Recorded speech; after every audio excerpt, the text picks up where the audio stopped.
When Grandma said it, the laughter died mid-echo.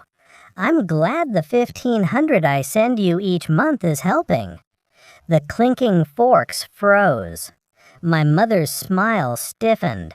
My father's hand hovered above his glass. I stared at Grandma, her kind eyes oblivious to the bomb she'd just dropped. I blinked, slowly. "Sorry?" I asked. My voice was even, almost too calm. She tilted her head. "The money, dear, for your studies. I've been sending it to your parents' account every month since your first semester. You didn't know?" The silence stretched thin and sharp. "I never got any money," I said. And just like that, the air thickened. Every face turned toward my parents. Mom's lips parted, but no words came out. Dad coughed into his napkin, pretending to focus on his plate. That was the moment everything shifted. The night wasn't about graduation anymore. It was about revelation. Back then, I thought I understood betrayal. When my friends lied. When someone cheated on a group project. When love turned indifferent. Those were scratches, minor wounds I could shrug off. But this was marrow deep. For years, I lived like a beggar in my own home.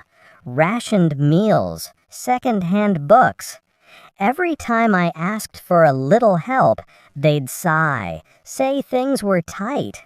I worked part-time, skipped outings, skipped meals. And the whole time, $1,500 a month sat quietly in their account. My life funded their comfort. I remember Dad's new watch that year, Mom's spa weekends. I told myself they deserved it, that parents sacrifice so much. Turns out, I was the one sacrificing for their lies. That night after the dinner, I didn't confront them. I didn't scream. I simply smiled. Because for the first time in years, I saw the truth clearly. And the truth gave me focus. I planned carefully. Rage doesn't build justice. Precision does. The next morning, I visited Grandma, told her everything. Every skipped meal, every fake excuse. She sat still, hands trembling over her teacup. Then she asked, quietly, "What do you want me to do?" "Nothing," I said. "Just keep sending the money." She frowned. "But only this time," I added, "send it directly to me." And that was step 1. Step 2, I started documenting. I gathered receipts, messages, and bank transfers. Every tight month that wasn't. Every family purchase made with what was supposed to be mine. Step 3, I played along, pretended everything was fine, smiled at dinners, sent photos of my new internship. I told them I was saving up for grad school. And they believed it, because greed blinds people faster than love ever could. Graduation day. The restaurant glowed with laughter and champagne. My parents were radiant, performers in the spotlight of their own illusion. I let them have it. Grandma sat at the head of the table, proud. "You've grown into such a fine young man," she said. "Your parents did so much for you." I smiled at them both. They sure did. Then she said it, the line that broke the act. The $1,500. When I said I never got it, Grandma's face went pale.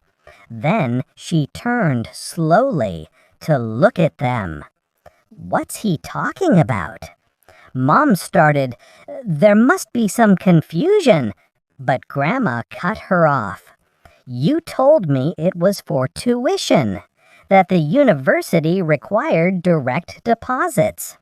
I let the silence breathe. I wanted them to feel it, the humiliation, the disbelief, the panic. Then I reached into my jacket and placed a small folder on the table. "Just for clarity," I said, "here are the last 3 years of your bank statements, highlighted. Every transfer, every purchase. The money was used for your mortgage, your car, your vacations." Dad's fork slipped. Mom whispered, "You went through our accounts?" "No," I said. "The bank helped me, since the money was legally mine." That was true. After months of planning, I had spoken with a lawyer. Grandma had willingly signed a statement confirming her intent. The funds were a gift to me, not to them. The lawyer advised patience. "Let them hang themselves first," he said. And they did. The confrontation unfolded like theater. Grandma's lips quivered. "You stole from your own child?" Mom reached out to her. "Mom, please, let us explain." But she pushed her hand away. "I raised you better than this." The table was silent, except for the sound of my father's breathing, shallow and uneven. He looked at me, eyes pleading. "Why didn't you just come to us?" he whispered.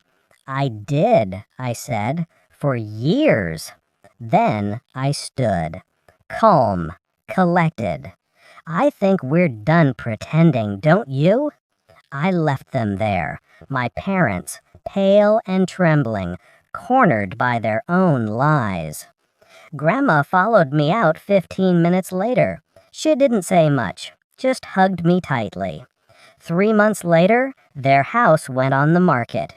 Apparently, Grandma stopped helping them financially. Their reputation among the family crumbled.